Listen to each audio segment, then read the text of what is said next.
पवनपुत्र हनुमान और उनके पुत्र मकरध्वज की अद्भुत कथा। भाग 1।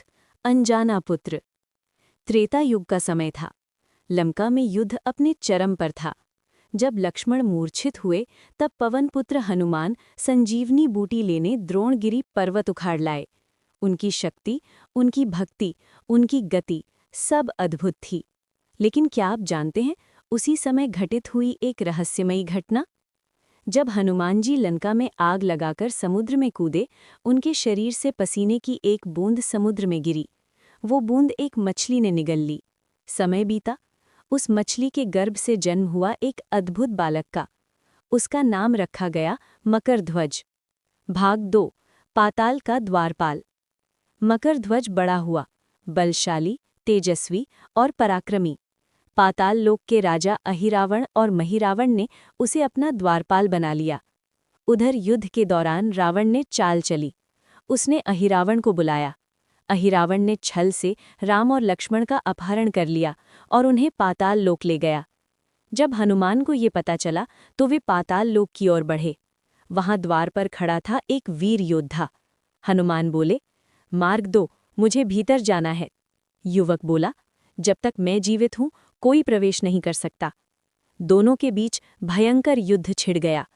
युद्ध लंबा चला। आखिर हनुमान ने युवक को परास्त कर बांध दिया। तभी युवक ने कहा, आप मुझे क्यों मार रहे हैं?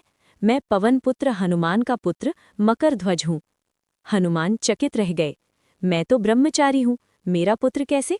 तब मकरध्वज ने अपनी जन्म कथा बताई। हनुमान के नेत्र नम हो गए। उन्होंने उसे गले लगा लिया। भाग 4। धर्म की परीक्षा। लेकिन मकरध्वज बोला, पिता हूं या ना हूं, मेरा धर्म है अपने स्वामी की रक्षा करना। हनुमान मुस्कुराए, आज मैं तुम्हारे धर्म की परीक्षा नहीं लूंगा। उन्होंने उसे बांधकर भीतर प्रवेश किया। अहिरावण और महिरावण का वध कर राम और लक्ष्मण को मुक्त कराया। वापस लौटते समय हनुमान ने मकरध्वज को मुक्त किया। आज से तुम पाताल लोक के राजा हो। मकरध्वज ने झुककर प्रणाम किया। उस दिन भक्ति और धर्म दोनों की विजय हुई। सीख। सच्चा पुत्र वही जो धर्म निभाए, सच्चा पिता वही जो सत्य स्वीकार करे।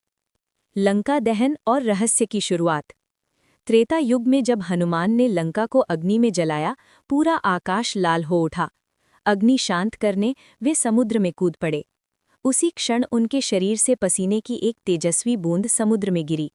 एक विशाल मछली ने उसे निगल लिया। समय बीता। उस मछली के गर्भ से एक बालक उत्पन्न हुआ। उसका शरीर वानर जैसा पर तेज दिव्य। उसका नाम रखा गया मकरध्वज। पाताल लोक के राक्षस राजाओं अहिरावण और महिरावण ने उसे अपने संरक्षण में लिया। भाग 3। बाल्यकाल और शिक्षा। मकरध्वज असाधारण बलशाली था। उसे युद्धकला, गदा संचालन और मायावी शक्तियां सिखाई गईं। उसके भीतर अजीब सी करुणा भी थी, मानो वो किसी दिव्य आत्मा का अंश हो। भाग 4। राम लक्ष्मण का अपहरण। युद्ध के बीच रावण ने पाताल के स्वामियों को बुलाया। अहिरावण ने छल से राम और लक्ष्मण का अपहरण कर लिया। जब हनुमान को पता चला तो वे क्रोध से कांप उठे। भाग 5। पाताल लोक की यात्रा।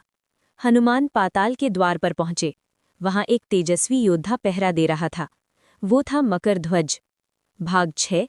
पहली भिड़ंत। दोनों के बीच भीषण युद्ध हुआ।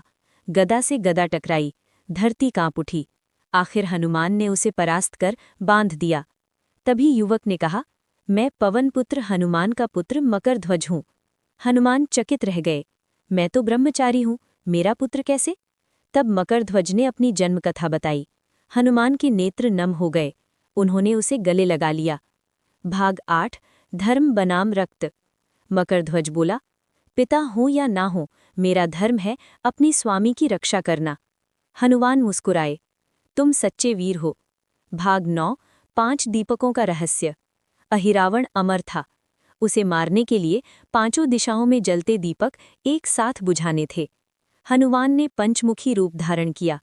पूर्व में हनुमान, पश्चिम में गरुड़, उत्तर में वराह, दक्षिण में नरसिंह और ऊपर हयग्रीव। दीपक बुझते ही अहिरावण का अंत हुआ। भाग 10। बंधनों से मुक्ति। राम और लक्ष्मण मुक्त हुए। पाताल लोक में प्रकाश फैल गया। मकरध्वज पिता को देख गर्व से भर गया।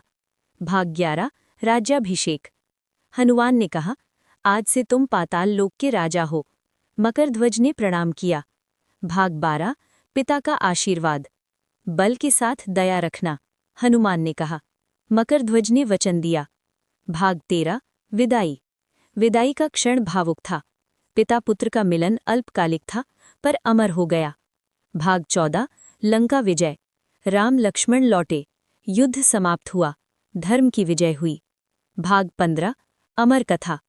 ये कथा सिखाती है, धर्म रक्त से बड़ा है, कर्तव्य प्रेम से बड़ा है और भक्ति सब पर भारी है।